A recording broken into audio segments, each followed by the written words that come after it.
یسایہ 36واں باب۔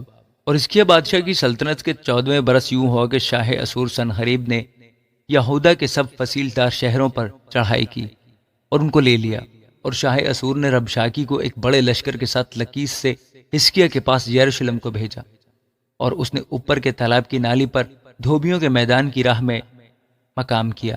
تب الیاکیم بن خلقیہ جو گھر کا دیوان تھا، اور شبنا منشی اور مرر یواخ بن آصف نکل کر اس کے پاس آئے، اور ربشاکی نے ان سے کہا، تم حزقیہ سے کہو کہ ملک معظم شاہ اسور یوں فرماتا ہے کہ تو کیا اعتماد کیے بیٹھا ہے؟ کیا مشورت اور جنگ کی قوت منہ کی باتیں ہی ہیں؟ آخر کس کے برتے پر تو نے مجھ سے سرکشی کی ہے؟ دیکھ، تجھے اس مسلے ہوئے سرکنڈے کے عصا یعنی مصر پر بھروسہ ہے، اس پر اگر کوئی ٹیک لگائے تو وہ اس کے ہاتھ میں گڑ جائے گا اور اسے چھید دے گا۔ شاہ مصر فرعون ان سب کے لیے جو اس پر بھروسہ کرتے ہیں ایسا ہی ہے۔ پر اگر تم مجھ سے یوں کہے کہ ہمارا توکل خداوند ہمارے خدا پر ہے، تو کیا وہی نہیں ہے جس کے اونچے مقاموں اور مذہبوں کو ڈھا کر حزقیہ نے یہودا اور یروشلم سے کہا ہے کہ تم اس مذبح کے آگے سجدہ کیا کرو؟ اس لیے اب ذرا میرے آقا شاہ اسور کے ساتھ شرط باندھ، اور میں تجھے وہ 2000 گھوڑے دوں گا، بشرطے کہ تو اپنی طرف سے ان پر سوار چڑھا سکے۔ بھلا پھر تو کیوں کر میرے آقا کے کم ترین ملازموں میں سے ایک سردار کا بھی منہ پھیر سکتا ہے، اور تو رتھوں اور سرداروں کے لیے مصر پر بھروسہ کرتا ہے؟ اور کیا اب میں نے خداوند کے بے کہے ہی اس مقام کو غارت کرنے کے لیے اس پر چڑھائی کی ہے؟ خداوند ہی نے تو مجھ سے کہا کہ اس ملک پر چڑھائی کر اور اسے غارت کر دے۔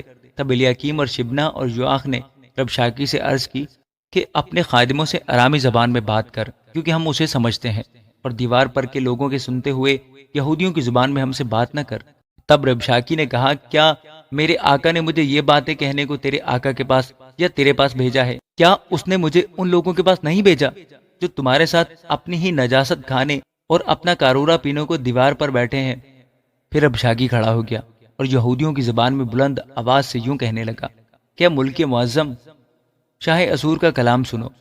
بادشاہ یوں فرماتا ہے کہ اس کے تم کو فریب نہ دے، کیونکہ وہ تم کو چھڑا نہیں سکے گا، اور نہ وہ یہ کہہ کر تم سے خدا پر بھروسہ کرائے گا کہ خداوند ضرور ہم کو چھڑائے گا، اور یہ شہر شاہ اسور کے حوالہ نہ کیا جائے گا۔ حزقیہ کی نہ سنو، کیونکہ شاہ اسور یوں فرماتا ہے کہ تم مجھ سے صلح کر لو اور نکل کر میرے پاس آؤ، اور تم میں سے ہر ایک اپنی تاک اور اپنے انجیر کے درخت کا میوہ کھاتا اور اپنے حوض کا پانی پیتا رہے، جب تک کہ میں آ کر تم کو ایسے ملک میں نہ لے جاؤں جو تمہارے ملک کی مانند غلہ اور مے کا ملک، روٹی اور تاگستانوں کا ملک ہے۔ خبردار، ایسا نہ ہو کہ حزقیہ تم کو یہ کہہ کر ترغیب دے کہ خداوند ہم کو چھڑائے گا۔ کیا قوموں کے معبودوں میں سے کسی نے بھی اپنے ملک کو شاہ اسور کے ہاتھ سے چھڑایا ہے؟ حمات اور عرفات کے دیوتا کہاں ہیں؟ سفروائم کے دیوتا کہاں ہیں؟ کیا انہوں نے سامریوں کو میرے ہاتھ سے بچا لیا؟ ان ملکوں کے تمام دیوتاؤں سے کس کس نے اپنا ملک میرے ہاتھ سے چھڑا لیا، جو خداوند بھی یروشلم کو میرے ہاتھ سے چھڑا لے گا؟ لیکن وہ خاموش رہے، اور اس کے جواب میں انہوں نے ایک بات بھی نہ کہی، کیونکہ بادشاہ کا حکم یہ تھا کہ اسے جواب نہ دینا۔ اور الیاکیم بن خلقیہ جو گھر کا دیوان تھا، اور شبنا منشی اور یواخ بن آصف محرر اپنے کپڑے چاک کیے ہوئے حزقیہ کے پاس آئے اور ربشاکی کی باتیں اسے سنائی۔ آمین۔ یسایہ 37واں باب۔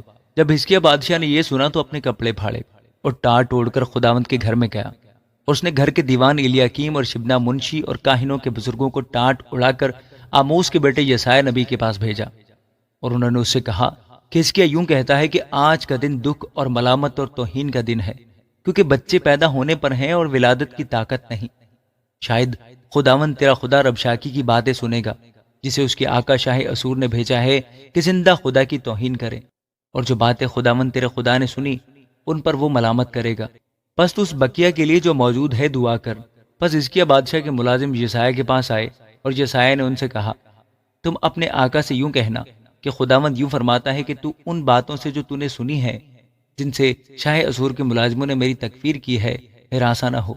دیکھ، میں اس میں ایک روح ڈال دوں گا، اور وہ ایک افواہ سن کر اپنے ملک کو لوٹ جائے گا، اور میں اسے اسی کے ملک میں تلوار سے مروا ڈالوں گا۔ سو ربشاکی لوٹ گیا، اور اس نے شاہ اسور کو لبنہ سے لڑتے پایا، کیونکہ اس نے سنا تھا کہ وہ لکیس سے چلا گیا ہے۔ اس نے کوش کے بادشاہ ترہانہ کی بابت سنا کہ وہ تجھ سے لڑنے کو نکلا ہے، اور جب اس نے یہ سنا تو حزقیہ کے پاس ایلچی بھیجے اور کہا، شاہ یہودا حزقیہ سے یوں کہنا کہ تیرا خدا جس پر تیرا بھروسہ ہے تجھے یہ کہہ کر فریب نہ دے کہ یروشلم شاہ اسور کے قبضہ میں نہ کیا جائے گا، دیکھ تو نے سنا ہے کہ اسور کے بادشاہ نے تمام ممالک کو بالکل غارت کر کے ان کا کیا حال بنایا ہے، سو کیا تو بچا رہے گا؟ کیا ان قوموں کے دیوتاؤں نے ان کو یعنی جوزان اور حران اور رصف اور بنی عدن کو جو تلسار میں تھے، جن کو ہمارے باپ دادا نے ہلاک کیا، چھڑایا؟ حماد کا بادشاہ اور عرفات کا بادشاہ اور شہر سفروائم اور ہنا اور ایوا کا بادشاہ کہاں ہیں؟ حزقیہ نے ایلچیوں کے ہاتھ سے نامہ لیا اور اسے پڑھا، اور حزقیہ نے خداوند کے گھر جا کر اسے خداوند کے حضور پھیلا دیا، اور حزقیہ نے خداوند سے یوں دعا کی: اے رب الافواج، اسرائیل کے خدا، کروبیوں کے اوپر بیٹھنے والے، تو ہی اکیلا زمین کی سب سلطنتوں کا خدا ہے، تو ہی نے آسمان اور زمین کو پیدا کیا۔ اے خداوند کان لگا اور سن، اے خداوند اپنی آنکھیں کھول اور دیکھ، اور سنحریب کی ان سب باتوں کو جو اس نے زندہ خدا کی توہین کرنے کے لیے کہلا بھیجی ہیں سن لے۔ اے خداوند، در حقیقت اسور کے بادشاہ نے سب قوموں کو ان کے ملک سمیت تباہ کیا اور ان کے دیوتاؤں کو آگ میں ڈالا، کیونکہ وہ خدا نہ تھے بلکہ آدمیوں کی دستکاری تھے، لکڑی اور پتھر، اس لیے انہوں نے ان کو نابود کیا ہے۔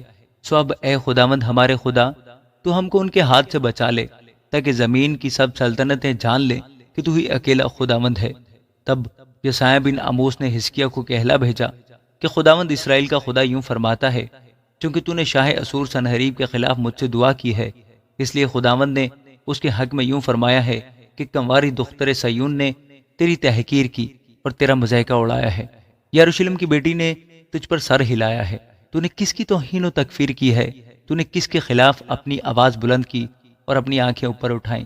اسرائیل کے قدوس کے خلاف تو نے اپنے خادموں کے ذریعہ سے خداوند کی توہین کی اور کہا: میں اپنے بہت سے رتھوں کو ساتھ لے کر پہاڑوں کی چوٹیوں پر بلکہ لبنان کے وسطی حصوں تک چڑھایا ہوں، اور میں اس کے اونچے اونچے دیوداروں اور اچھے سے اچھے صنوبر کے درختوں کو کاٹ ڈالوں گا، اور میں اس کے چوٹی پر کے زرخیز جنگل میں جا گھسوں گا۔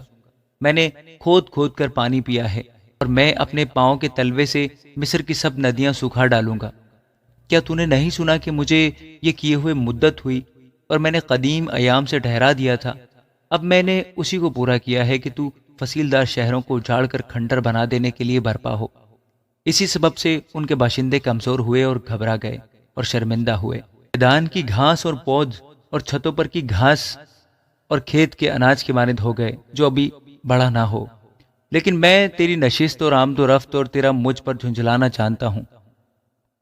تیرے مجھ پر جھنجھلانے کے سبب سے اور اس لیے کہ تیرا گھمنڈ میرے کانوں تک پہنچا ہے، میں اپنی نکیل تیری ناک میں اور اپنی لگام تیرے منہ میں ڈالوں گا، اور تو جس راہ سے آیا ہے میں تجھے اسی راہ سے واپس لوٹا دوں گا۔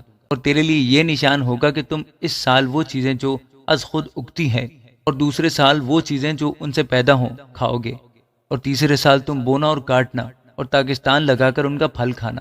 اور وہ بکیا جو یہودا کے گھرانے سے بچ رہا ہے پھر نیچے کی طرف جڑ پکڑے گا اور اوپر کی طرف پھیل جائے گا، کیونکہ ایک بکیا یروشلم سے اور وہ جو بچ رہے ہیں کوہ سیون سے نکلیں گے۔ رب الفاظ کی غیوری یہ کر دکھائے گی۔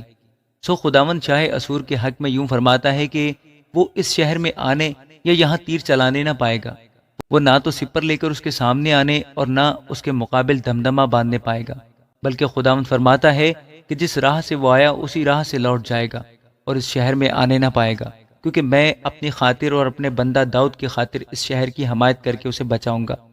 بس خداوند کے فرشتہ نے اسوریوں کی لشکرگاہ میں جا کر 1,85,000 آدمی جان سے مار ڈالے، اور صبح کو جب لوگ سویرے اٹھے تو دیکھا وہ سب مرے پڑے ہیں۔ تب شاہ اسور سنحریب کوچ کر کے وہاں سے چلا گیا اور لوٹ کر نینوا میں رہنے لگا، اور جب وہ اپنے دیوتا نسروک کے مندر میں پوجا کر رہا تھا تو ادر ملک اور شرازر اس کے بیٹوں نے اسے تلوار سے قتل کیا اور ارارات کی سرزمین کو بھاگ گئے، اور اس کا بیٹا اسر حدون اس کی جگہ بادشاہ ہوا۔ آمین۔